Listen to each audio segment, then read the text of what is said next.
దేవుని నామముకు స్తోత్రం. కూడా వచ్చిన అందరికీ యేసుక్రీస్తు ప్రభువారి పేరిట ప్రత్యేకమైన శుభాభివందనాలు. 10 నిమిషాల వాక్యాన్ని ధ్యానించుకుందాం. 10 నిమిషాల వాక్యాన్ని ధ్యానించుకుందాం.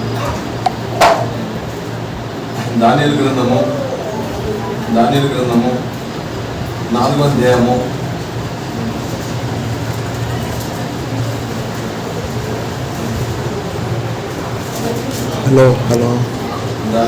4వ అధ్యాయము 16వ వచనం. 7 కాలములు గడుచు వరకు వానికున్న మానవ మనుషులకు బదులుగా పశువు మనుషులు వానికి కలుగును. ఇక్కడ మనం చదవబడిన వాక్య భాగంలో చూస్తే 7 కాలములు గడుచు వరకు వారికున్న మానవ మనసుకు బదులుగా పశువు మనసు వారికి కలుగును. హల్లెలూయా. ఇంకో వాక్యం చదువుకున్న సంఖ్యాకాండం మనం చూసినట్టయితే సంఖ్యాకాండము 22వ అధ్యాయము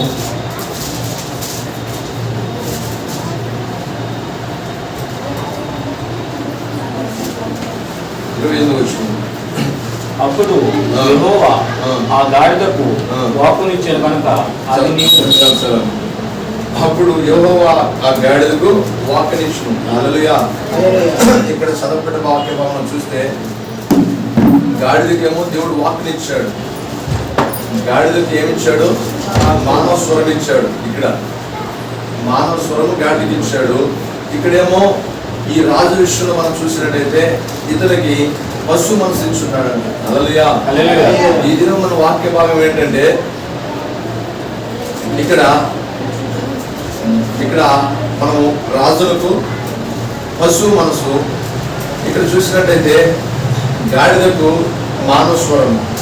హల్లెలూయా. దేవుడు ఇచ్చిన వాక్యం ఇది. రాజులకేమో పశు మనసు, గాడిదకేమో మానవ స్వరం. హల్లెలూయా.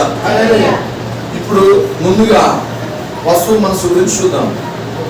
ఆ పశువు గురించి మనం చూసినట్టయితే పశువుని మనం చూస్తున్నాం. ఆ పశువుని మనము ఏం చేస్తూ ఉంటాం? పశువు ఏం చేస్తూ ఉంటుందంటే మన అందరికీ తెలుసు, గడ్డి మేస్తుంది. ఇంకా ఏం చేస్తుంది పశువు ఏం చేస్తుంది? పశువు ఏం చేస్తూ ఉంటుంది? పశువు మనసు అంటే ఎలాంటిది? పశువు ఎలా ఉంటుంది? ముందుగా పశువుని మనం చూసినట్టయితే పశువు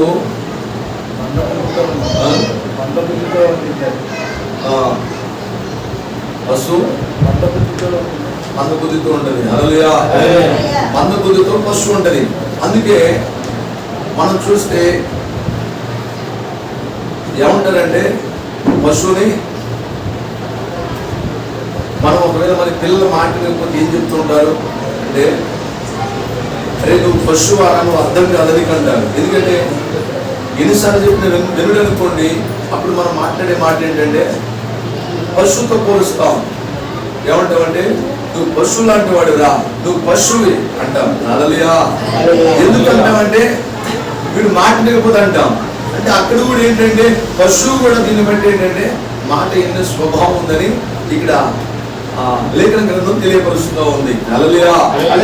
అయితే పశువు ఏం చేస్తుందంటే మాట వినని స్వభావం. అయితే ఇక్కడ మనం చూసినట్టయితే లేఖనం తెలియపరుస్తున్న మాట కీర్తన గ్రంథంలో మనం చూసినట్టయితే 73వ కీర్తనలో కీర్తన గ్రంథము 73వ కీర్తన 22వ వచనము. నేను తెలివిలేని పశుప్రాయుడనైతిని, నీ సన్నిధిని మృగము వంటి వాడినైతిని. ఏమంటున్నాడు ఇక్కడ? నేను తెలివిలేని పశుప్రాయుడనైతిని, నీ సన్నిధిని మృగం వంటి వాడినైతిని. హల్లెలూయా. ఇక్కడ ఒక భక్తుడు రాస్తున్నాడు. భక్తుడు తెలియపరుస్తున్న మాట ఎవరంటే ఆసాఫ్ అనే భక్తుడు. వీరు ఏం చేశారంటే దేవుని సన్నిధిలో పాటలు పాడేవాడు, దేవుని సన్నిధిలో ఉండేవాడు. హల్లెలూయా. దేవుని సన్నిధిలో ఉండే ఈ బిడ్డ మనం చూసినట్టయితే ఈ సేవకుడు రాస్తున్న మాట ఏంటంటే, అయ్యా నేను పశుప్రాయాన్ని అంటున్నాడు. నేను నీ సన్నిధిలో మృగం వంటి వాడిని అంటున్నాడు. హల్లెలూయా. పశుప్రాయుడు అంటే ఏంటంటే, పశువు అంటే నేను నా స్వభావం పశువు స్వభావము అంటున్నాడు. హల్లెలూయా. హల్లెలూయా. నిన్ను గ్రహించిన వాడిని, నిన్ను ఎరగని వాడిని, నిన్ను విడిచిన వాడిని, నిన్ను మరిచిన వాడిని, నీ వాక్యానికి వ్యతిరేకంగా నేను జీవించిన వాడిని అని చెప్తున్నాడు. ఇక్కడ ఎవరంటున్నారంటే ఆసాపు తెలియపరుస్తున్నాడు. ఎందుకంటే ఆసాపు ఈ విధంగా తెలియపరుస్తున్నాడంటే, ఆసాపు ఏమనుకున్నాడంట, ఇంకా ఈ లోకంలో అనేకులు కూడా భవంతులు కడుతున్నారంట, ఈ లోకంలో అనేకులు కార్లు కొనుక్కుంటున్నారంట, ఈ లోకంలో అనేకులు భూములు ఉన్నాయంట, ఈ లోకంలో అనేకులకు వెండి బంగారు నాణ్యములు వచ్చిన వైద్యులు అన్ని కూడా ఉంటున్నాయంట. ఎంతగానో అన్నిలు లోకంలో ఉన్న వారు ఎంతగానో దీవించబడుతున్నారంట, హెచ్చించబడుతున్నారంట, ఎంతో గొప్ప స్థితిలో ఉంటున్నారంట అన్నిలందరూ కూడా. ఈ అన్నిలందరినీ చూస్తున్న ఈ వ్యక్తి ఏమనుకుంటున్నాడంటే, అందరినీ దేవుడు ఆ రకంగా దీవిస్తున్నాడు కదా, మరి నన్నెందుకు దేవుడు దీవించట్లేదు, నాకెందుకు ఈ శ్రమ, నాకెందుకు ఈ ఇబ్బందులు వారేమో ఆ రకంగా ఏసీల్లో మేడల్లో మిద్దుల్లో తలతూగుతుంటే, నేను ఇంతగా నిన్ను ప్రార్థిస్తుంటే, ఇంతగా నిన్ను హెచ్చిస్తుంటే, ఇంతగా నేను మొరపెడుతుంటే, ఇంతగా నేను దీవా రాత్రులు నేను నిద్రించకుండా మీ సేవ చేస్తుంటే, మీ పని చేస్తుంటే, నాకు ఈవులు లేవు, ఎందుకు నాకు ఈ విపత్తులు, ఎందుకు ఇంత లేమిడతాను నాకు అని చెప్పి ఎంతగానో దుఃఖిస్తున్నాడంట, ఎంతగానో బాధపడుతున్నాడు. హల్లెలూయా. ఆ పరిస్థితిలో దేవుడు ఏం చేస్తున్నాడంటే, ఈ ఆసాపు తీసుకుని వెళ్ళి ఒక పెద్ద కొండపైకి తీసుకుని వెళ్ళి ఆ కొండపై నిలబెట్టి ఈ లోకంలో ఆ బిల్డింగ్లు ఉన్నవారు, కార్లు ఉన్నవారు, భవంతులు ఉన్నవారు, ఈ లోకంలో ఇంకా అనేక ఐశ్వర్యాలు ఉన్నవారు అందరినీ చూపిస్తున్నప్పుడు వారికి ఎన్ని ఉన్నవారు ఏం చేస్తున్న పాతాళంలోకి జారిపోతున్నారంట. హల్లెలూయా. పాతాళంలోకి వెళ్ళిపోతున్నారు. ఈ ఆసాపేమో స్థిరమైన క్రీస్తు అనే బండ మీద నిలబడ్డాడు. హల్లెలూయా. ఇరుకు మార్గంలో ఉన్నాడు, విశాల మార్గంలో వారందరూ వెళ్ళిపోతున్నారు. ఆ దర్శనం చూపించిన తర్వాత ఆసాపు అంటున్నాడు, ఏమంటున్నాడంటే, అయ్యా నేను ఎలాంటి వాడిని అంటున్నాడు, నేను తెలియలేని పశుప్రాయుడిని ప్రభా అంటున్నాడు, నీ సన్నిధిలో నేను మృగం లాంటి వాడిని అంటున్నాడు. మృగానికి ఏంటంటే ఏమీ తెలియదు, దానికి ఆత్మ ఉండదు, ప్రాణం ఉంటుంది, శరీరం ఉంటుంది తప్ప ఆత్మ ఉండదు. హల్లెలూయా. భూమి మీద ఎవరైనా శ్రేష్టమైన వారు ఎవరైనా ఉన్నారంటే అది మనుషులే. హల్లెలూయా. అది మనుషులే తప్ప ఈ మిగతా అన్ని కూడా ఏంటంటే ఆత్మ లేని వారికి ఏమీ ఎరగిన వారు, గ్రహించిన వారికి తెలియదు, పశుప్రాయులు లాంటి వారే. హల్లెలూయా. అలాంటి ఆ విధంగా మాట్లాడుతున్నాడు. అప్పుడు అంటున్నాడు ఆకాశంలో, అయ్యా నీవు తప్ప నాకు ఇంకెవరు అక్కర్లేదు, నాకు బంధువు అక్కర్లేదు, స్నేహితుడు అక్కర్లేదు, మిత్రుడు అక్కర్లేదు, ఈ లోకంలో అష్ట భోగాలు నాకు అవసరం లేదు ప్రభా, ఈ లోకంలో నాకు ఇంకేమీ అవసరం లేదు ప్రభా, ఎవరున్నా లేకపోయినా నీవు నాకుంటే చాలు ప్రభా, నీవుంటే నాకు చాలు. నేను మృగము లెక్క నేను ప్రవర్తించాను, మృగం లెక్క మాట్లాడాను, మృగం లెక్క నేను నీ సన్నిధిలో నేను ఉన్నాను ప్రభా. అయ్యా నాది తప్పు ప్రభా, నాది పొరపాటైన ప్రభా, నన్ను క్షమించమన్నట్టుగా అక్కడ రాస్తున్నాడు, తెలియపరుస్తున్నాడు. హల్లెలూయా. హల్లెలూయా. హల్లెలూయా. నేను మృగము లాంటి వాడిని అంటున్నాడు. హల్లెలూయా. హల్లెలూయా. పశుప్రాయుడు అంటున్నాడు, ఎరగని వాడు, దైవిక కార్యములు అనేకము చూసి ఎరగని వాడుగా ఉంటున్నాడు. కానీ దేవుడి సాక్షాత్ చూపించినప్పుడు అతను తగ్గించుకుని ఉన్నాడు, నేను మృగము లాంటి వాడిని అంటున్నాడు. హల్లెలూయా. మృగంతో పోల్చుకుంటున్నాడు అక్కడ మనిషి. హల్లెలూయా. అదే రకంగా కీర్తన గ్రంథంలో ఇంకా మనం చూసినట్టయితే లేఖనం తెలియపరుస్తున్నమాట. 94వ కీర్తనలో మనం చూసినట్టయితే లేఖనం తెలియపరుస్తూ ఉంది. 94వ కీర్తనలో 94వ కీర్తన 8వ వచనంలో మనం చూసినట్టయితే, జనుల్లో పశుప్రాయులారా దీనిని ఆలోచించుడి, బుద్ధిహీనులారా మీరు ఎప్పుడు బుద్ధిమంతులవుదురు. హల్లెలూయా. ఇక్కడ జనుల్లో పశుప్రాయులారా దీన్ని ఆలోచించుడి. హల్లెలూయా. హల్లెలూయా. ఏమంటున్నాడు, మీరు ఆలోచించండి పశుప్రాయులారా అంటున్నాడు. హల్లెలూయా. ఆలోచన ఉండదు కొందరికి, ఏంటంటే పశువులే ప్రవర్తిస్తుంటారు. కానీ ఆలోచన కావాలి. ఏ ఆలోచన కావాలి? దైవిక ఆలోచన కావాలి. ఈ లోకంలో ఎన్నో ఆలోచనలు మనం ఆలోచిస్తుంటాం, ఈ ఆలోచనలు అన్ని కూడా వ్యర్థమే. కానీ చివరికి ప్రభు ఆలోచన స్థిరమవుతున్నది. మనం ఎన్నెన్నో చేయాలనుకుంటుంటాం, కానీ మన ఆలోచన అన్ని కూడా వ్యర్థమైనవే. వ్యర్థమైనవే ఎన్నెన్నో అనుకుంటాం, అన్ని ఫెయిల్యూర్ అయిపోతాయి. చివరకు మని పట్ల క్రీస్తు ఆలోచన స్థిరమవుతుందని లేఖనం చెప్తా ఉంది. హల్లెలూయా, హల్లెలూయా. ఇంత ఎత్తుకు ఎదగాలి, ఇన్ని సంపాదించాలి, ఇంత మంచి ఉద్యోగం చేయాలి, ఇంక గొప్ప స్థితిలోకి వెళ్ళిపోవాలి అని మనం కోరుకుంటుంటాం. కానీ మన పట్ల దేవుడి ఆలోచన ఏదో అదే స్థిరమవుతుంటది. అందుకే మనం దేవుని చిత్తాన్ని తెలుసుకోవాలి. ప్రతి విషయంలో కూడా దేవుని చిత్తము, అయ్యా నీ చిత్తం ఏమైంది నా పిల్లల పట్ల, అయ్యా నీ చిత్తం ఏమైంది నా భార్య పట్ల, అయ్యా నీ చిత్తం ఏమైంది నా భర్త పట్ల, అయ్యా నీ చిత్తం ఏమైంది అయ్యా నా కుమార్తె పట్ల, నా మనవడు మనవరాల పట్ల, అయ్యా నీ చిత్తం ఏమైంది, అయ్యా నీ చిత్తమే జరిపించు ప్రభా. అయ్యా నేను ఆలోచన లేనివాడిని, జ్ఞానం లేనివాడిని, తెలివి లేనివాడిని, అయ్యా మూడుకున్న ప్రభా, అయ్యా నాకేం తెలియదు ప్రభా, అయ్యా నీ చేతిలో పెడుతున్నాను ప్రభా, ఈ బిడ్డలు నీ చేతిలో పెడుతున్నాను, నీ ఇష్టం ప్రభా, నీ చిత్తం జరిగించు ప్రభా అని చెప్పి ప్రతి ఒక్కరు కూడా మనం ప్రార్థించే వారిగా ఉంటుంటే దేవుడు ఎంతో సంతోషిస్తూ ఉంటున్నాడు. హల్లెలూయా, హల్లెలూయా. అందుకే 92వ కీర్తనలో కూడా మనం చూస్తే అక్కడ లేఖన గ్రంథం తెలియపరుస్తున్నమాట. 92వ కీర్తన 6వ వచనంలో పశుప్రాయులు వాటిని గ్రహింపవు, అవివేకులు చెప్పారు. హల్లెలూయా. పశుప్రాయులంట వాటిని గ్రహించరంట. ఏంటంటే దేవుడి ఆలోచన గ్రహించరు, దేవుడి పనులను కూడా వారు, దేవుడి కార్యములు కూడా గ్రహించిన వారికి ఉంటారంట. గ్రహింపున్నది వారికి. హల్లెలూయా, హల్లెలూయా. గ్రహించరు. దేవుడు ఎంత శక్తిమంతుడో, ఎంత సర్వశక్తిమంతుడో, దేవుడు మన కొరకు ఏం త్యాగం చేశాడో, దేవుడు మనకి ఇంకా ఎంతగా తండ్రి యొద్దుండి మొదలుపెట్టి కన్నీరు కాలుస్తున్నాడో, ఇంకా 1 సంవత్సరం బ్రతకనివ్వండి దేవుడి దగ్గర ఎందుకు మన పట్ల అంత ప్రేమ చూపిస్తున్నాడు అనేది గ్రహించలేకపోతున్నారు.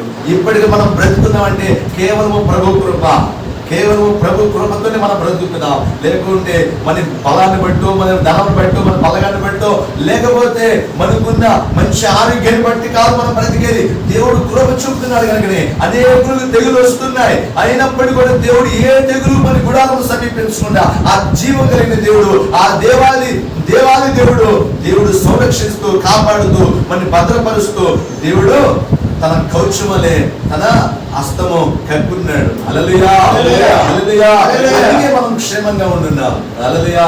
అందుకే మనం వాటిని గ్రహించాలి. అనేకులు భయంకరమైన విపత్తులు ఆసుపత్రిలో పడిపోతున్నారు, ఆసుపత్రిలో రోగములతో కుమిలిపోతున్నారు. ఆ భయంకరమైన తెగులతో మరణావస్థలో నేను బ్రతుకుతానో చనిపోతానో, నేను ఏమైపోతానో అనేది అర్థం కాని పరిస్థితిలో ఉన్నారు. ఎన్నెన్నో సంపాదించారు, కోటాను సంపాదించారు, ఈ రోజు భూమి మీద లేరు వారు. హల్లెలూయా. మంచి యవనస్తులే, మంచి 40-50 సంవత్సరాల వయసు కలిగిన వారే, 20-25 సంవత్సరాల వయసు కలిగిన వారే, మంచి ఆరోగ్యం కలిగిన వారే, అయినప్పటికీ వారు లేరు. కానీ దేవుడు ప్రభు కృప వల్ల దేవుడు మనం బ్రతికిస్తున్నాడు. హల్లెలూయా. దేవుడు ఆశ్చర్య కార్యమని, దేవుడు అద్భుత కార్యమని, మన పట్ల దేవుడి ప్రేమని మనము నమ్మాలి. హల్లెలూయా, హల్లెలూయా. ఇంకా గ్రహించలేని వారిగా మనం ఉండొద్దు. ఇంకా గ్రహించలేని వారిగా ఉంటే వ్యర్థమే. ఆయన మన సృజించాడు. హల్లెలూయా, హల్లెలూయా. తండ్రి నన్ను నీవే సృజించినావే,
దేవాదేవుడు ఎంతగా దేవుడు ప్రేమిస్తున్నాడంటే దేవుడు ప్రేమకు అంతులేదు అద్దులేదు. అంతగా దేవుడు మనం ప్రేమిస్తున్నాడు.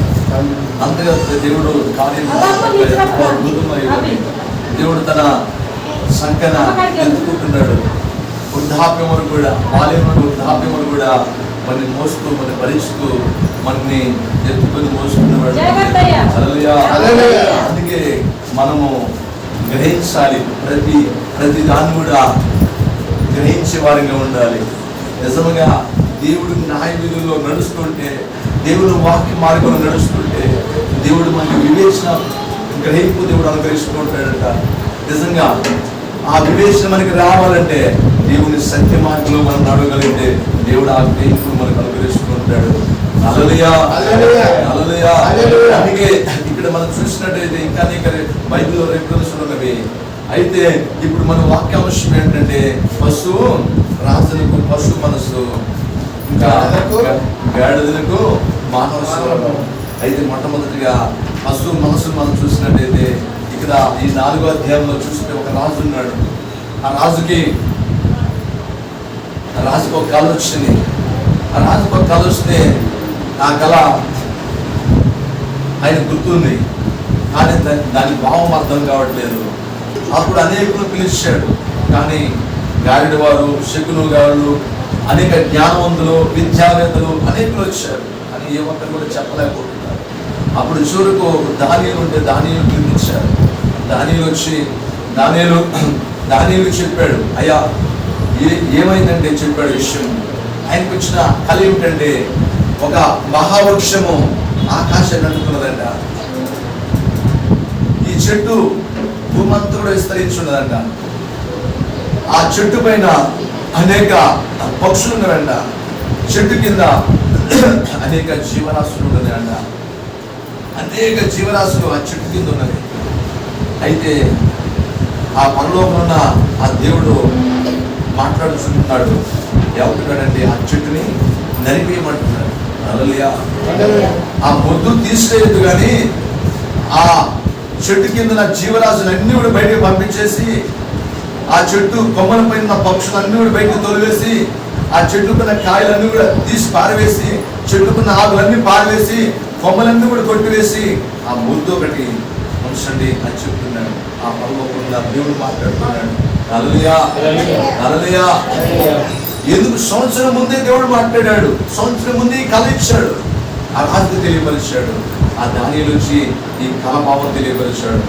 ఏమంటున్నాడంటే, అయ్యా నువ్వు న్యాయంగా నడిస్తే, అయ్యా నీవు న్యాయంగా నడిచి నీ ఎవరిని బాధ పెట్టకుండా నీవు జీవిస్తే నీవు ఎల్లప్పుడూ ఏం చేస్తావంట? ఈ సింహాసనం పైన ఉంటావు. లేకపోతే న్యాయంగా నువ్వు నడుచుకోకపోతే, కనికరం లేకుండా ఉంటే, నీవు ఈ రాజ్యంలో ఉన్న వారిని బాధపరిచే వాడిగా నువ్వు ఉంటే, నువ్వు అనేకులను బాధ పెట్టే వారిగా ఉంటే, నిన్ను 7 సంవత్సరాలు ఏం చేస్తాడంట? రాజ్యం నుంచి తరిమేస్తారని చెప్పి దేవుడు తెలియపరిచాడు. ఆ విషయం తెలియపరిచాడు. సంవత్సరం ముందే తెలియపరిచాడు. నీవు మొదటిగా పాపాలను విడిచిపెట్టాలన్నాడు. రెండోదిగా న్యాయం కలిగి ఉండాలన్నాడు. మూడోదిగా చూస్తే ఏం చెప్తున్నాడు? ఎవరిని బాధ పెట్టొద్దన్నాడు. ఈ 3 విషయాలు తెలియపరిచాడు. హల్లెలూయా.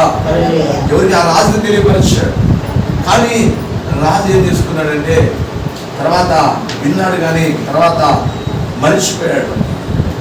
అతను ఏమనుకుంటున్నాడంటే, ఈ బబులోను సామ్రాజ్యంను కట్టింది నేనే, ఈ గీతంతుడు నాదే, ఇవన్నీ నావే, ఇవన్నీ నాయే అనుకుంటున్నాడు.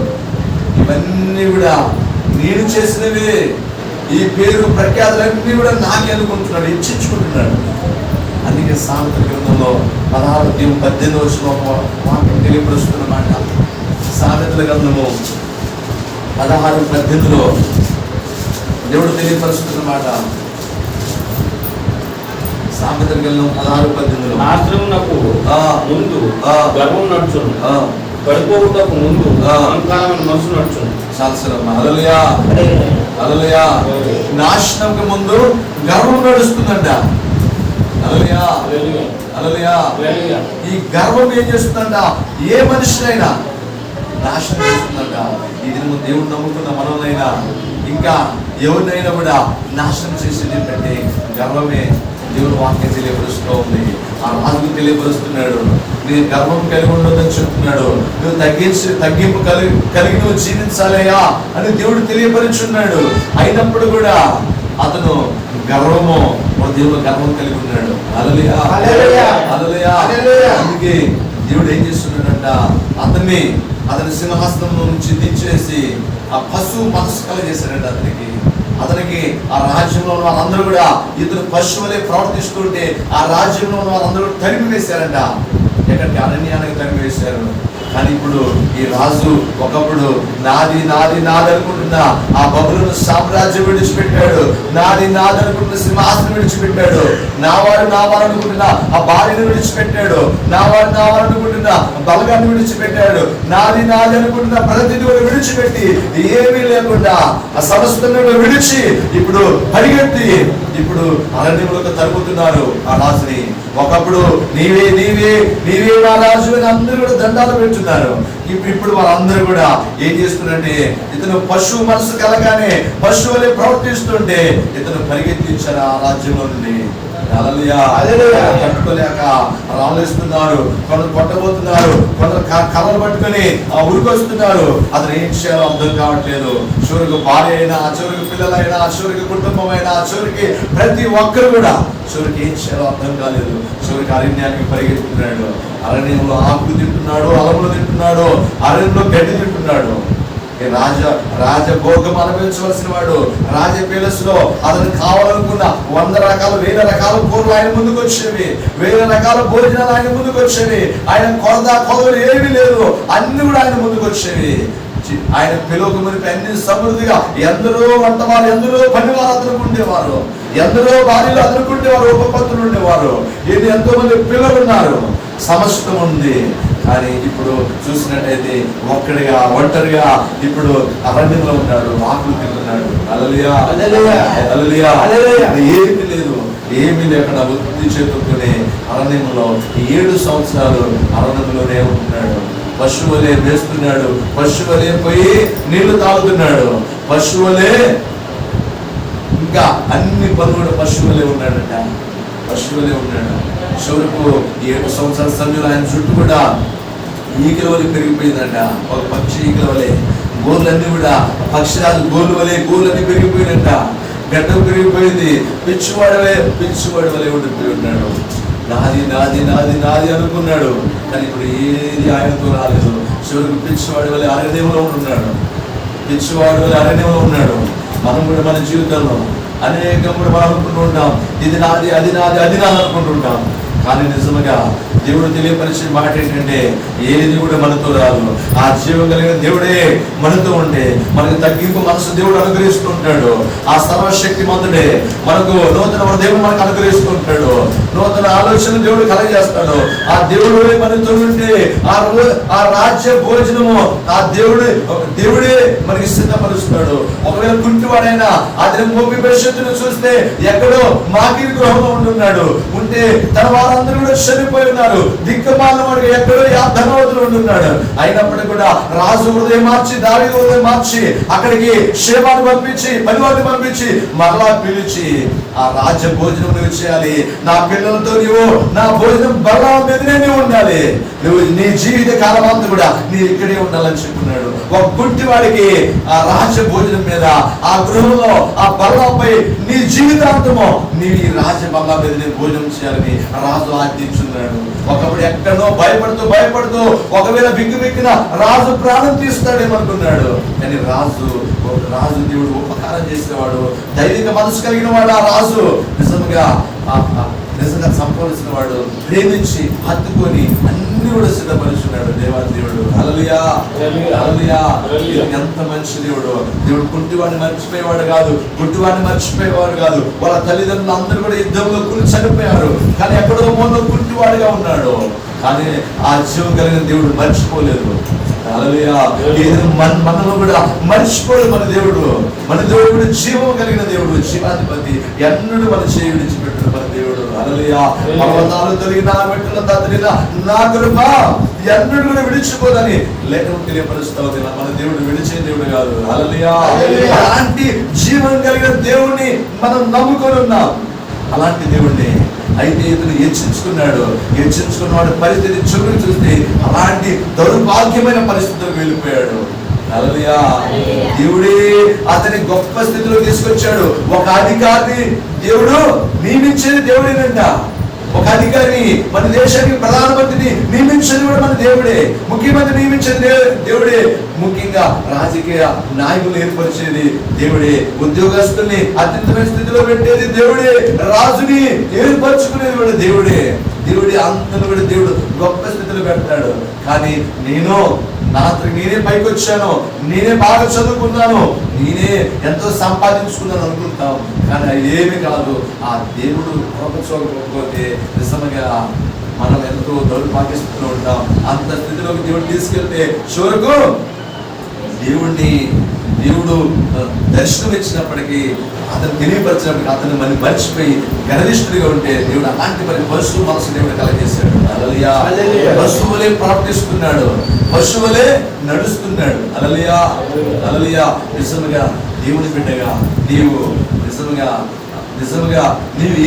నీవు ఒకవేళ గర్విష్ఠుడిగా ఉంటే దేవుడు నీకైనా ఒకవేళ వాక్యాన్ని బోధిస్తున్న నాకైనా కూడా పశ్చాత్తాపం లేక మన క్షమాపణ వృద్ధి లేకపోతే దేవుడు మనకి కూడా పశువు ధ్యాన్ని దేవుడు కలగజేసుకుంటాడు.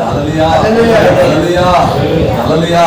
మళ్ళా ఒకసారి అవకాశం ఇద్దామని ఆ 7 సంవత్సరం గడిచిన తర్వాత దేవుడు ఆఖరి దృష్టి చూస్తూ ఉంటే ఆయన దేవుడు మహిమపరుస్తున్నాడంట, దేవుడు స్తుతిస్తున్నాడు. దేవుడు చూసి మరలా పూర్వపు వైభవాన్ని మరలా ఆయన ఇచ్చాడంట.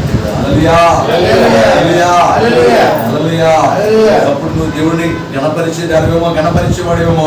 ఇప్పుడు గణపరచలేకపోతున్నావు, పూజించలేకపోతున్నావు. ఎందుకు నువ్వు పతనమైపోయావు? ఎందుకు నువ్వు ఫెయిల్ అయిపోయావు? నీ ఫెయిల్యూర్కి కారణం ఏమిటి అని నువ్వు ఎత్తుక్కొని నిజంగా ఆ దేవుడు వైపు నువ్వు తిరగలిగితే నిజంగా దేవుడు నీకున్న శాపమును కూడా వెలుపట్టగలుగుతాడు.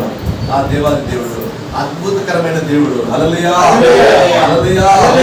అందుకే అది ఇక్కడ మనం చూసినట్టయితే దేవుడు మరలా ఆ పశువు మనసును పోగొట్టాడు, దేవుడు స్తుతించినప్పుడు. హల్లెలూయా. రెండోదిగా చూస్తే ఇక్కడ మనకి గాడిద ఏం చేసిందంట?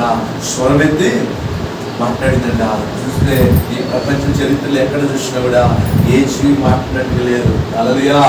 ఒక సింహమే కానీ అదే మాట్లాడగలిగితే దానియేలు గారు సింహంలో ఉన్నాడు. అంత భక్తిపరుడు. సింహం ఏమి చేయలేదు, దానియేలుతో మాట్లాడాలి సింహము, కానీ అక్కడ మాట్లాడలేదు దానియేలుతో సింహము. హల్లెలూయా.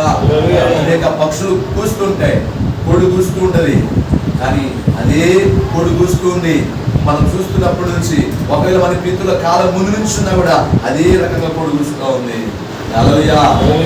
అదే రకంగా అరుస్తూ ఉంది, గొర్రె అదే రకంగా అరుస్తూ ఉంది, ఇంకా పంది అదే రకంగా అరుస్తూ ఉంది. ఈ భూమి మీద రకరకాల జీవులు, సింహం ఉంది అదే గర్జింపుతో అరుస్తూ ఉంది. రకరకమైన ప్రాణులు ఉన్నాయి, అదే అరుపుతో అరుస్తుంది. ఏ జీవి కూడా మానవ స్వరంతో మాట్లాడలేదు. హల్లెలూయా. ఏ జీవి కూడా మాట్లాడలేదు మానవ స్వరంతో. హల్లెలూయా.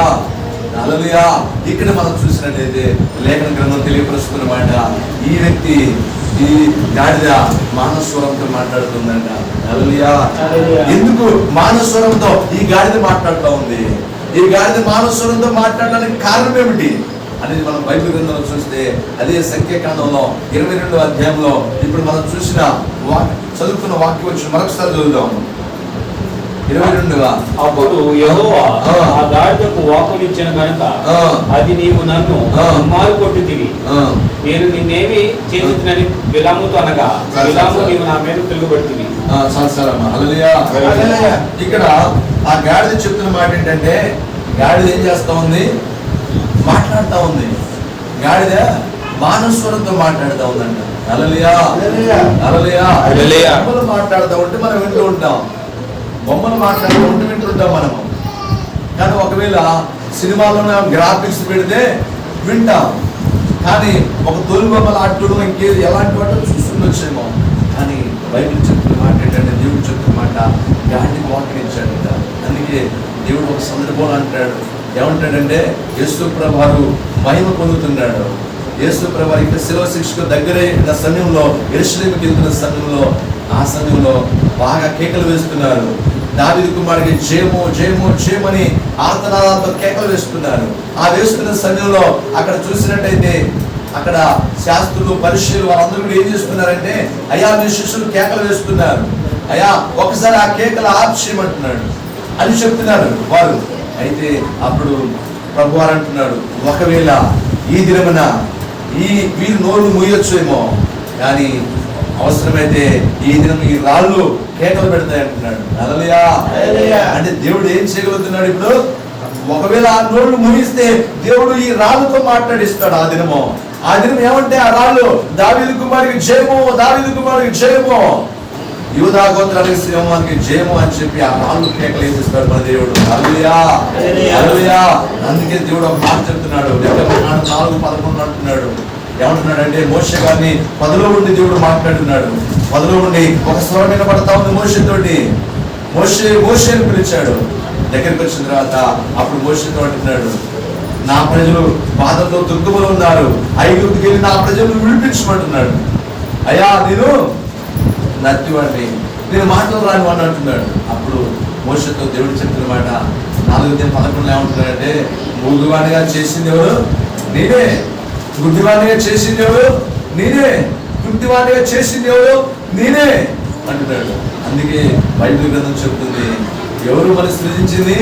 తల్లి గర్భమందు ఆయనే, దేవుడే మనం సృజించాడు. అందుకే ఇక్కడ చెప్తున్నాడు, దేవుడు చెప్తున్న మాట. హల్లెలూయా. నీకు మూగువాడిని చేసింది ఎవరు? అనుకున్న తల్లిదండ్రులు పాపం కాదు, దేవుడే చేశాడంట. మూగువాడికి చేసేది దేవుడే, మనిషి మూగధనం లేకుండా చేసేది దేవుడే, చెవిటి వాడికి చేసేది దేవుడే, చెవిటిధనం లేకుండా చేసేవాడు దేవుడే, చెవిటి భూమిని మంచి భూమిగా చేసేవాడు దేవుడే, ప్రతిదీ దేవుడే. హల్లెలూయా. దేవుడు అంటున్నాడు ఇక్కడ, హల్లెలూయా. అలాంటి దేవుడు కనుక ఆయన స్వరం ఇవ్వగలిగిన దేవుడు, స్వరం ఇవ్వగలిగిన దేవుడు, రాళ్ళు కూడా స్వరం ఇవ్వగలిగిన దేవుడు. అందుకే గాడిద కూడా ఇక్కడ స్వరం ఇచ్చాడు. హల్లెలూయా. గాడిద కూడా స్వరం ఇచ్చాడంటే అది దేవుని అద్భుతమే. దేవుడే చేయగలుగుతాడు, ఈ ప్రపంచానికి ఎవరు చేయలేరు. అందుకే గాడిద ఏం చేస్తా ఉందంటే ఇక్కడ మాట్లాడుతుంది. హల్లెలూయా. ఎవరు మాట్లాడుతూ ఉంది? ఈ వ్యక్తి ఎవరు ఇతనంటే ఒక దైవ సేవకుడు. ఒక దైవ సేవకుడై ఉండి, ఎలాంటి సేవకుడు అంటే చాలా అద్భుతమైన సేవకుడు, చాలా పవర్ఫుల్ సేవకుడు. ఇతను వెళ్ళి ప్రార్థన చేస్తే అతను ఏమైందంట, స్వస్థత లేని వ్యక్తి కూడా స్వస్థపడతాడంట, చచ్చిపోయే వ్యక్తిని కూడా బ్రతికిస్తాడు దేవుడు. ఒక చచ్చిన వ్యక్తినైనా బ్రతికించే దీవెన అతనికి దేవుడు ఇచ్చుకున్నాడు. దేవుడు అతను దీవించమంటే దీవెన, శపించమంటే శాపము. అలాంటి దేవుడు అనుగ్రహించున్నాడు. అయితే ఈ వ్యక్తి ఏం చేస్తా ఉన్నాడంటే, ఆ ఐగుప్తు నుంచి ఇశ్రాయేలు నడుస్తూ వస్తున్నప్పుడు మోయా ప్రాంతానికి వచ్చినప్పుడు, ఆ మోయా ప్రాంతంలో బాలాక్ అనే రాజు ఉన్నాడు. ఆ బాలాక్ అనే రాజు ఏం చేశాడంటే, వీళ్ళు మామూలు ప్రజలు కాదు, వీరు మిడతల వలె వీళ్ళ సైన్యం వస్తుంది, మన్ని వీళ్ళు చంపివేస్తారు, మన దేశంలో కూడా వీళ్ళు ఆక్రమించుకుంటారు. అందుకే వీళ్ళని కట్టడి చేయాలంటే మన వల్ల సాధ్యం కాదు, ఎవరి వల్ల సాధ్యమవుతుందని అనేక దేశాల సహాయం తీసుకున్నారు. అయినా కూడా మనం వాళ్ళని గెలవలేము, వారి దేవుడు వారికి తోడున్నాడు. అందుకే మనం గెలవాలంటే ఏం చేయాలనుకున్నారు? చివరికి ఏం చేస్తున్నారంటే, చివరికి ఆ దైవ సేవకుడు సహాయం తీసుకున్నారు. ఆ దైవ సేవకుడికి తీసుకొచ్చి వెండి బంగారము అధికారులను పంపించి ఇచ్చున్నాడు. ఇస్తే ఈయన ఏం చేస్తున్నాడు, వాళ్ళని కూర్చోబెట్టి లోపలికి వెళ్ళి దేవుడికి రాత్రి అంతా మొరపెట్టుచున్నాడు. దేవుడు ఏమన్నాడంటే, నువ్వు వెళ్ళొద్దు, వాళ్ళు నా బిడ్డలో, వాళ్ళు నువ్వేం చేయొద్దు, వాళ్ళని పంపించేయమన్నాడు. పంపించేశాడు. మరలా ఆ బాలాకు మరింత ధనమిచ్చి మరింత మంది అధికారుల నుంచి పంపించాడు. మరలా ఏం చేశాడు, వాళ్ళు కూర్చోబెట్టి ఆ రాత్రి పడుకోబెట్టి ఎట్లా వెళ్ళి రాత్రి అంతా దేవుడికి ప్రార్థిస్తున్నాడు. అప్పుడు దేవుడు ఏమన్నాడంటే, నువ్వు వెళ్ళు అంటున్నాడు. దేవుడు ఒకసారి చెప్పాడు నువ్వు వెళ్ళొద్దని. దేవుడు ఏం చెప్పాడు, ఒక్కసారి నువ్వు వెళ్ళొద్దని చెప్పాడు. మనం ఏం చేయాలి? వెళ్ళకుండా ఉండాలి. హల్లెలూయా. ఈ మార్గం మంచిది కాదు, ఈ మార్గం నువ్వు నడవద్దు, నా కుమారుడా నా కుమార్తె నువ్వు మంచి మార్గం నడవని చెప్పాడు. చెప్పినప్పుడు మనం అదే మార్గంలో మనం నడవాలి. అయితే మళ్ళీ ఏం చేస్తాడు, మళ్ళీ ప్రార్థిస్తున్నాడు. అందుకే దేవుడు పొమ్మన్నాడు.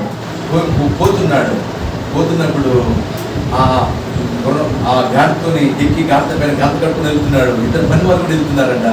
ఆ వెళ్తున్న సమయంలో ఆ మార్గ మధ్యలోకి వెళ్ళిన తర్వాత ఆ గాడిద ముందుకు వెళ్ళట్లేదు.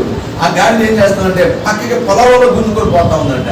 అప్పుడు ఈ సౌకుడు కోపం వచ్చి గాడిదను ఒక్కసారి కొట్టాడు మొట్టమొదటిగా.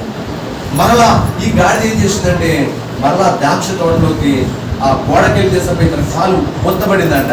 ఇంకా కోపం వచ్చి ఇంకొక దెబ్బ కొట్టాడంట. మరలా ఏం చేసిందంటే మరలా కింద పడేసింది గాడిద. మరలా ఇంకొక దెబ్బ కొట్టాడు, ముమ్మార్లు కొట్టాడు. అప్పుడు దేవుడు ఏం చేస్తున్నాడంటే గాడికి స్వరమిచ్చాడు. స్వరమిస్తే గాడి మాట్లాడుతూ ఉంది, యజమానుడా నేను ఎప్పుడైనా నువ్వు చెప్పిన మాట నేను అనుకుంటున్నానా? నా బాల్యం నుంచి నువ్వు ఏ పని చెప్తే ఆ పని చేశాను, నువ్వు మోయమంటే మోసాను, ఏది చేయమంటే అదే నేను చేశాను, నీ మాటకి ఎప్పుడు వ్యతిరేకత లేదు అని చెప్పి ఆ గాడిద మాట్లాడుతూ ఉంది. హల్లెలూయా. నువ్వు నన్ను ముమ్మార్లు నన్ను కొట్టావు. ఎవరు కొట్టారు? యజమానుడు కొట్టాడు. ఈ దినంలో కూడా గాడిద ఏం మాట్లాడగలుగుతుంది? గాడిదకి ఒకవేళ దేవుడు స్వరం ఇవ్వకపోతే తన బాధను మనసులో పెట్టుకునేదేమో, ఎంతో బాధపడుతుండేది. ఈ దినాల్లో కూడా నిజంగా భార్యలను కొడితే ఈ దినాల్లో కూడా అనేక వ్యక్తులు నిజంగా కొందరైతే మాట్లాడలేని వారుగా, మూగవారైపోతున్నారు, మాట్లాడలేని వారుగా, మాటలు రావట్లేదు. ఎందుకంటే మాట్లాడలేని పరిస్థితి, స్వరం లేదు. ఒకవేళ దేవుడు గాడి దగ్గరికి స్వరం ఇచ్చినట్టుగా వారు కూడా ఇవ్వగలిగితే వారు కూడా మాట్లాడగలుగుతారు. వారి నోళ్ళు కూడా మూగపోయి ఉన్నవి. ఎందుకంటే అక్కడ లేఖనం తెలియపరుస్తుంది అనమాట. ముమ్మార్లు కొట్టున్నారంట. ఆ గాడిద ఏం చేసింది? గాడిద చేసే చాకరీ చేస్తూనే ఉంది. ఆ యజమానికి మేలే చేస్తా ఉంది, యజమానికి మంచి చేస్తా ఉంది. ఒక భార్యగా ఒక భర్తకి ఏ విషయాలు అన్ని చేసుకోండి. కానీ నిజంగా ఈ దినాల్లో చూసినట్టయితే రకరకాల పరిస్థితులు ఉంటున్నవి. హల్లెలూయా, హల్లెలూయా, హల్లెలూయా. రకరకాల విపత్తులు, రకరకాల పరిస్థితులు ఉంటున్నారు. అలాంటి భయంకరమైన పరిస్థితుల్లో ఈ దినంలో ఉంటున్నారు. అయితే దేవుడి నిజంగా స్వరం ఇవ్వగలిగితే, ఒకవేళ అది భర్తే కావచ్చు, ఒకవేళ భార్య కావచ్చు, నిజంగా గాడికి ఇచ్చినట్టుగా స్వరం ఇవ్వగలిగితే, మాట్లాడగలిగితే అది ఎలా ఉంటుంది? హల్లెలూయా, హల్లెలూయా. అది ఎలా ఉంటుంది? నిజంగా అనేకులంట, బలవంతులంట బలహీనుల్ని బాధ పెడుతుంటే వాళ్ళు తట్టుకోలేక, ఆ బాధను దిగమిగుకోలేక కన్నీరు కాల్చుకుంటారంట, ఏడుస్తున్నారంట. ఎందుకంటే బలవంతులు చేతులున్నారు కనుక ఏమి చేయలేక అనిశ్చయపడి కన్నీళ్లతో మాకు దిక్కు లేదు, దిశ లేదని మాట్లాడుతున్నారు. లేక ప్రసంగిగా రాస్తున్నాడు. హల్లెలూయా. ఇక్కడ ఈ గాడిద ఏం చేస్తా ఉంది? నన్ను ముమ్మార్లు కొట్టావు. ఎందుకు కొట్టింది? కొట్టిందానికి అర్థం ఉందా? నీకు బాల్యం నుంచి నీకు లాభం తెచ్చి పెడుతున్నానే, బాల్యం నుంచి నువ్వు చెప్పిన పనుల్లో చేస్తున్నానే, నువ్వు చెప్పిన బరువునల్లా మోస్తున్నానే, నీకు ఎదురు మాట్లాడగా నేను మోయలేని బరువు నా మీద వేసినా కూడా, మోయలేని బరువు వేసినా కూడా నువ్వు ఎంత బరువు వేస్తా ఉన్నావో, నేను మోస్తానో మోయనో నీకు తెలియదు. మోసేవాడివి నీవు కాదు, నేను. అయినప్పటికీ నేను మోస్తూనే ఉన్నాను, నీ మాట ఎప్పుడు నేను ధిక్కరించలేను అని గంట మాట్లాడుతాను. అందుకే నా యేసయ్య మాట్లాడుతున్నాడు. ఏమంటున్నాడే? ప్రయాసపడి భారం మోస్తున్న సమస్త జనులను నా ఎదుగు రండి, మీకు విశ్రాంతి ఇస్తానంటున్నాడు. ఇది అలాంటి భారంతో ఉంటే నిజంగా యేసయ్య దగ్గరకు వచ్చినట్టు నువ్వు యేసయ్య నీకు విశ్రాంతిని పట్టుకో. సిద్ధహస్తుడుగా నా జీవం కలిగిన దేవుడు ఉన్నాడు. హల్లెలూయా. అలాంటి భారం మోస్తున్నావేమో, బరువు మోస్తున్నావేమో, నిందలు మోస్తున్నావేమో, అవమానాలు మోస్తున్నావేమో, నువ్వు ఏం మోస్తున్నావో, అయినా అందుకే యేసు ప్రభువు గాడిదను కూడా మర్చిపోలేదు. అందుకే మోసేకి ఆజ్ఞించినప్పుడు ఏమంటున్నాడంటే, నీ గాడిదను కూడా, పొరుగువాడి గాడిదను కూడా ఆశించొద్దు అంటున్నాడు. అందుకే యేసు ప్రభువు ఈ భూమి మీదకి వచ్చినప్పుడు కూడా ఒక మాట చెప్తున్నాడు, మీరు వెళ్ళి ఆ కట్టబడిన గాడిదను విప్పండి అంటున్నాడు. కట్టబడి ఉంది గాడిద, కానీ దాన్ని విప్పమంటున్నాడు. ఆ కట్టబడిన గాడిద ఎవరికి సాదృశ్యంగా ఉందంటే మనుషునికి సాదృశ్యంగా ఉంది. ఆ మనుషులు ఆ రకంగా అనేక బంధకాలతో, అనేక కట్టులతో, అనేక వ్యాధులతో, అనేక రుగ్మతలతో, అనేక దయ్యాలతో, అనేక చీకటి ఆత్మలతో పీడించబడుతున్న వారిని, బాధించబడుతున్నాన్ని విడిపించడానికి నజరేయుడైన యేసు ప్రభువు వారు 2022 సంవత్సరాల కోసము, నీ కోసం, నా కోసం భూమి మీదకి వచ్చున్నాడు. హల్లెలూయా. ఎందుకంటే విడిపించడం కోసమే, ఆ రకంగా మనం కట్టబడి ఉన్న మనలో విడిపించడం కోసం ఆ జీవం కలిగిన దేవుడు ఈ భూమి మీదకి వచ్చున్నాడు. హల్లెలూయా. అందుకే గాడిదను కూడా దేవుడు ఎంతగానో ప్రేమించాడు. అందుకే అంతగా తగ్గించుకొని ప్రతి ఒక్కరు కూడా గాడిని చూస్తేనే అసహించుకుంటాం. పొద్దునే ఏ ఒక్కరు కూడా గాడిని చూడటం, గాడిని ఎప్పుడైనా కనపడ్డా మనం ఆశ్రయించుకుంటాం, గుర్రాన్ని ప్రేమిస్తాం, కానీ గాడిదను ప్రేమించాం. కానీ గాడిద మోడలే ఉంటుంది గుర్రము, గాడిద గుర్రం మోడలే గాడిద ఉంటుంది, కానీ గాడిదను ప్రేమిస్తాం, కానీ గుర్రాన్ని ప్రేమిస్తాం మనం.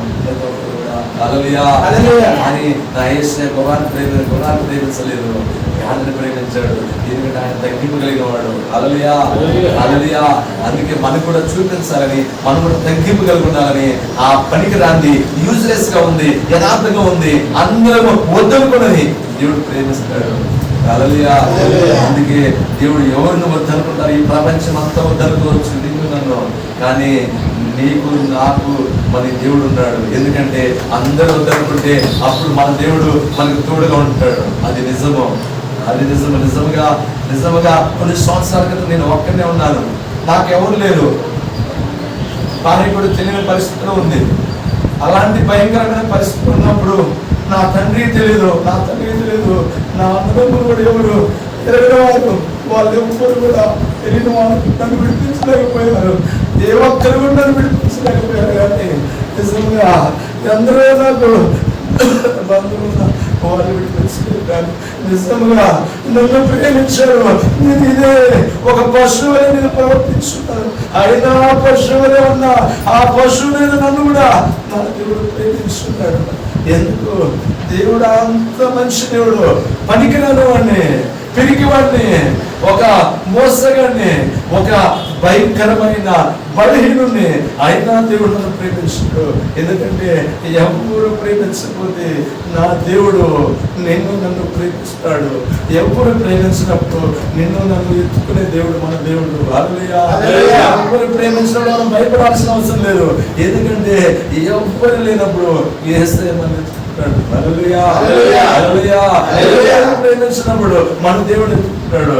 అందుకే ఎప్పుడు మనం భయపడాల్సిన అవసరం లేదు. హల్లెలూయా, హల్లెలూయా.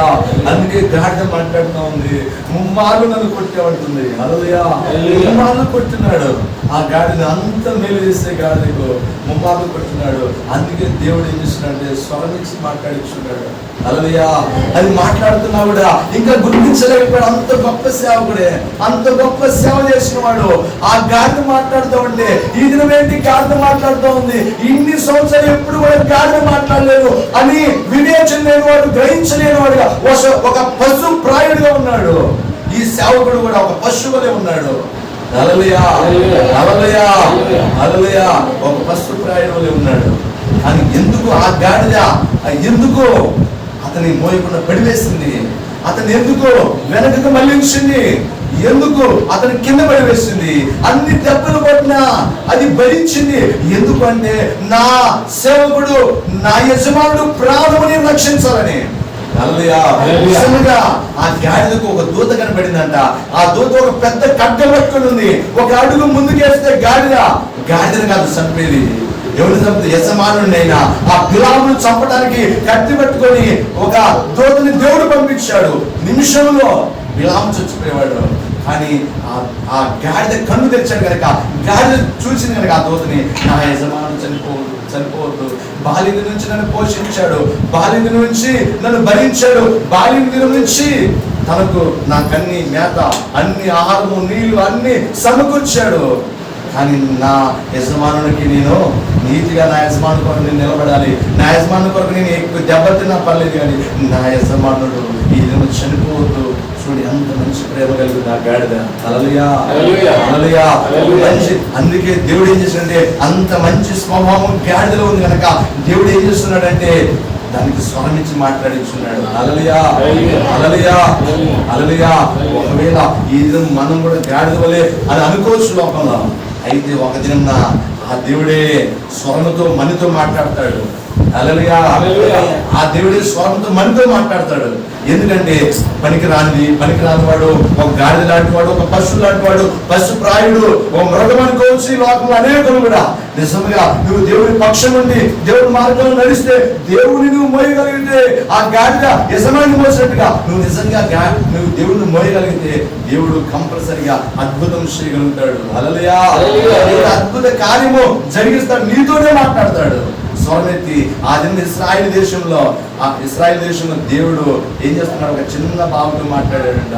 3 సంవత్సరాల వయసు కలిగిన వాటితో మాట్లాడుతున్నాడు. పెద్ద సేవకుడు ఉన్నాడు, 95-98 సంవత్సరాల వయసు సేవకుడు ఉన్నాడు, కానీ సేవకుడితో మాట్లాడలేదు. హల్లెలూయా. కానీ చిన్న బాబుతో మాట్లాడి ఆ దేశంలో జరగబోయే సంగతులు, ఆ సేవకుడు చనిపోయే సంగతులు, సేవకుడు కుమారుడు చనిపోయే సంగతులు, ఆ దేశంలో వారి యుద్ధంలో మందసం పట్టబడే సంగతులు, అన్ని విషయంలో కూడా ఆ బాబుతో ప్రతి విషయం కూడా దేవుడు ఏది ఉంచుకో అన్ని చెప్తున్నాడు. హల్లెలూయా. ఎందుకు దేవుడు చెప్తాడు అంటే, నిజంగా ఆ చిన్న బిడ్డ హృదయం వల్ల మన హృదయం కూడా ఉంటే దేవుడు నువ్వు వృద్ధుడు అయినా నీతో మాట్లాడతాడు, నాతో మాట్లాడతాడు దేవుడు. హల్లెలూయా. హల్లెలూయా. నీతో నాతో దేవుడు మాట్లాడితే ఎప్పుడు మాట్లాడతాడంటే ఆ చిన్న బిడ్డల స్వభావం ఉండాలి. హల్లెలూయా. అప్పుడు దేవుడు మాట్లాడతాడు. హల్లెలూయా. హల్లెలూయా.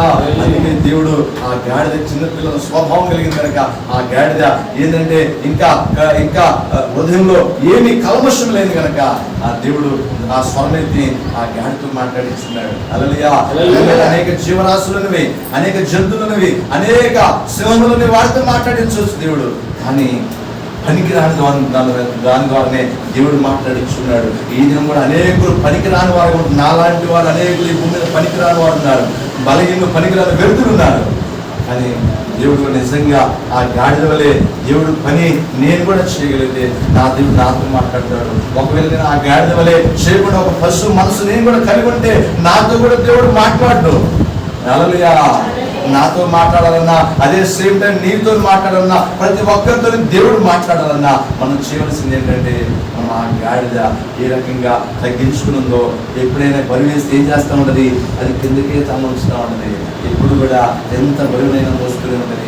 మనం కూడా ఒకవేళ మనకి ఎన్నో బాధలు ఉండొచ్చు, మన సెలవుని ఎత్తుకొని మన గమ్యస్థానానికి మనం వెళ్తూ మన ప్రయాణంలో, మీ ఆత్మీయ ప్రయాణంలో మన సెలవుని ఎత్తుకొని ప్రయాణిస్తుండగా ఈ బరువు ఎక్కువైపోతూ ఉంటుంది, ఈ బరువు భారం ఎక్కువైపోతూ ఉంటుంది. అయినా పర్లేదు, ఆ గాడిని మోసినట్టుగా, యజమాని మోసినట్టుగా మనం కూడా ఆ క్రీస్తు సెలవు మన సెలవును మనం మోస్తూ మనం కూడా ఆత్మీయ జీవితంలో మనం ముందుకు సాగుతూ ఉండాలి. హల్లెలూయా.